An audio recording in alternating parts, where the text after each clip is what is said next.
Our top story tonight at 6:30, Congresswoman Jackie Speier says she will not seek re-election next year. Speier represents San Mateo County and part of San Francisco.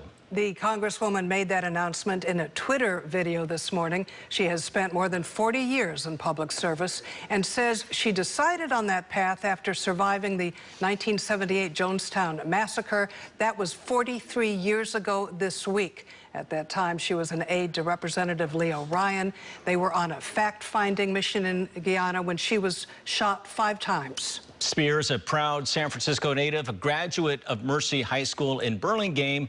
She was first elected to Congress in 2008, replacing Tom Lantos, who died in office earlier that year. Since then, she has fought for women's and LGBTQ rights. She brought the Me Too movement to Congress in 2017, sharing her own experiences with misconduct. Eventually, she helped get the CAA Reform Act passed and signed into law, helping sexual assault survivors in the workplace. And joining us tonight to talk about her decision not to run for re-election, Congresswoman Jackie Speier. Jackie, everybody wants to talk to you today, so thank you for doing this. We really appreciate it. The first obvious question, why now? Why are you leaving? So, good question. It has everything to do with family. My husband of 20 years has been chomping at the bit. He's tired of having a weekend wife. And I want to be home to be with him, my children, and my friends. And after 39 years in public office, it's time to pass the torch to a new generation. So I do so with some remorse. I love my work, and it has been very fulfilling, and I love my constituents. But there is a time when we need to recognize that it's time to move on. And continuing on the subject of your decision on this, I don't think a lot of people realize just how grueling public service can be. I mean, you work days, nights, weekends, whenever you're needed. You spend a lot of time outside of Washington meeting with constituents. Talk about how all-consuming that job can be, and having to go to work in Washington, D.C. and coming back to California. That's not a quick little trip. No, it's not. It's 4 hours, 4.5 hours one way and 5.5 hours the other way. And your body's never quite in sync. I try to stay on, DC time, but I'm not always very good at it. And it does take a toll. But the truth of the matter is, when you run for Congress, you know what you're getting into. So I'm not going to say poor me, but having done it now for almost 14 years in Congress and 18 years in the state legislature and 6 years on the Board of Supervisors, it's been an extraordinary opportunity, but it's also time to say, I'm coming home. Congresswoman, you really have had extraordinary life experiences, including almost dying in Guyana. And you've said that's when you decided to make your life one of public service. Do you feel you have fulfilled what you set out to do? Well, I made that promise that if I survived, I would. And thanks to the goodness and support of constituents over these 39 years, I was able to fulfill that. And so I'm very grateful for the opportunity, but I've also enjoyed the interactions with my constituents, and frankly, a much larger constituency on the federal level, where you are legislating for the entire country.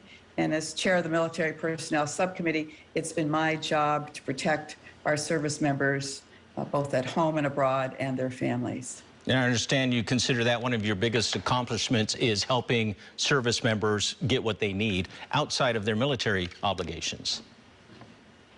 That's right. When I took over as chair of the committee, I made the case that when the service member serves, so does his or her family. So we have focused on, more issues than what has typically been looking at commissaries and exchanges. We've looked at the issue of safety for service members and sexual assault in the military.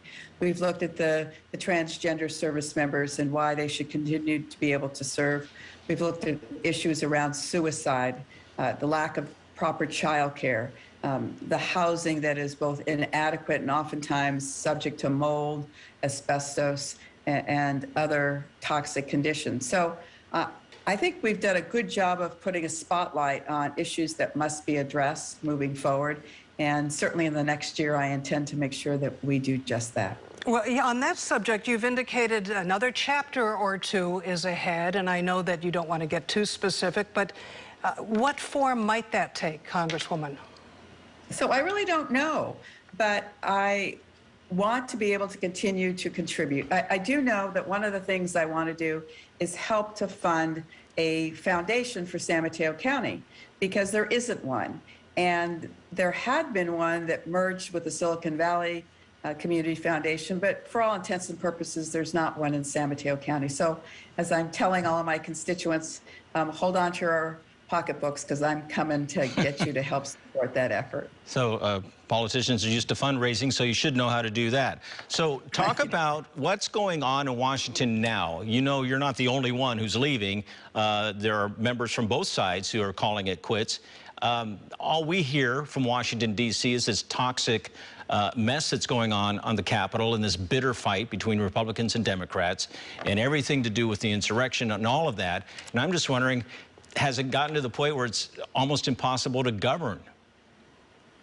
Well, Ken, I'll say that I am deeply troubled by the turn of events. I am authoring a resolution that will be taken up tomorrow to censure a colleague on the Republican side, Paul Gosar, who put up an enema which depicted him killing a colleague, Ocasio-Cortez, Congresswoman Ocasio-Cortez, and then dueling with President Biden. It had over 3 million views. And his lame excuse was, well, I'm just trying to relate to a younger generation. He didn't apologize. He eventually took it down. But it's the kind of conduct that will lead to dangerous turns of events. And I think the censure tomorrow is appropriate. There have been 23 members in Congress who've been censured over our history, some for small events like insulting the speaker or for using inappropriate language on the floor. Well, this goes far beyond that. And we've got to tamp down that kind of conduct. And we've got to stop encouraging those members who are using the House to fundraise. Marjorie Taylor Greene last week put the telephone numbers of her Republican colleagues who supported the infrastructure bill. And Congressman Upton was getting threats and phone calls because he had supported an infrastructure bill that's going to provide benefits to his district. And that's the problem. It is a sin now to find a consensus. It's a sin now to compromise. That's bad for democracy. That's bad for our country.